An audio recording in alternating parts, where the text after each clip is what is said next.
যুক্তরাষ্ট্রের president Donald ট্রাম্পের প্রস্তাবিত বিলাসবহুল বলরুম নির্মাণ প্রকল্প ঘিরে নতুন করে বিতর্ক তৈরি হয়েছে। বিষয়টি শুরুতে গোপন রাখা হলেও আইনি জটিলতা তৈরি হওয়ার কারণে এই ভূগর্ভস্থ স্থাপনা সম্পর্কে কিছু তথ্য প্রকাশ করেছে হোয়াইট হাউস। প্রস্তাবিত এই প্রকল্পে হোয়াইট হাউসের প্রায় 90,000 বর্গফুট জায়গা জুড়ে একটি বিশাল বলরুম নির্মাণের পরিকল্পনা ছিল, যার ব্যয় ধরা হয়েছিল প্রায় $40 কোটি। এটি ট্রাম্প প্রশাসনের অন্যতম অগ্রাধিকার প্রকল্প হিসেবে বিবেচিত হচ্ছিল। এই প্রকল্পের দৃশ্যমান অংশের চেয়ে ভূগর্ভস্থ অংশ বেশি জটিল ও ব্যয়বহুল হতে পারে বলে ধারণা করা হচ্ছে।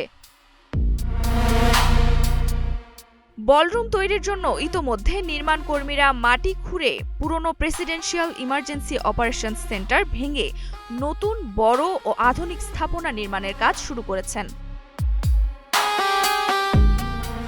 দ্বিতীয় বিশ্বযুদ্ধের সময় নির্মিত পিওসি জরুরি পরিস্থিতিতে প্রেসিডেন্ট ও শীর্ষ কর্মকর্তাদের নিরাপত্তার জন্য ব্যবহার করা হতো। 9/11-এর সময় যুক্তরাষ্ট্রের 46তম ভাইস প্রেসিডেন্ট এবং পরের সাবেক প্রেসিডেন্ট জর্জ ডব্লিউ বুশকেও নিরাপত্তার জন্য রাখা হয়েছিল এই প্রেসিডেন্সিয়াল সেন্টারে। এমনকি 2020 সালে আফ্রিকান আমেরিকান নাগরিক জর্জ ফ্লয়েডের হত্যা ঘিরে তৈরি হওয়া আন্দোলনের সময়ও ট্রাম্পকে রাখা হয় এই বাংকারে। সম্প্রতি ট্রাম্প বলেছেন, তার পরিকল্পিত 90,000 বর্গফুটের বলরুমটি মূলত নিচের সামরিক স্থাপনাকে সুরক্ষা দেওয়ার জন্য কাজ করবে। তার দাবি, ভূগর্ভস্থ এই স্থাপনায় নিরাপদে বোমা রাখা ব্যবস্থা, উন্নত চিকিৎসা সুবিধা, এমনকি একটি হাসপাতালও থাকবে।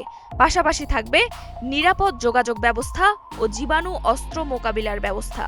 তবে ট্রাম্পের বলরুম তৈরির কাজ আটকে দিয়েছেন মার্কিন বিচারক জাজ রিচার্ড লিওন। তিনি বলেছেন, কংগ্রেসের অনুমোদন না পেলে প্রেসিডেন্ট ডোনাল্ড ট্রাম্প এ কাজ করতে পারবেন না। যুক্তরাষ্ট্রের ন্যাশনাল ট্রাস্ট ফর হিস্টোরিক প্রিজার্ভেশনের একটি নিষেধাজ্ঞা আবেদন প্রাথমিকভাবে আমলে নিয়ে রিচার্ড লিওন এ আদেশ দেন।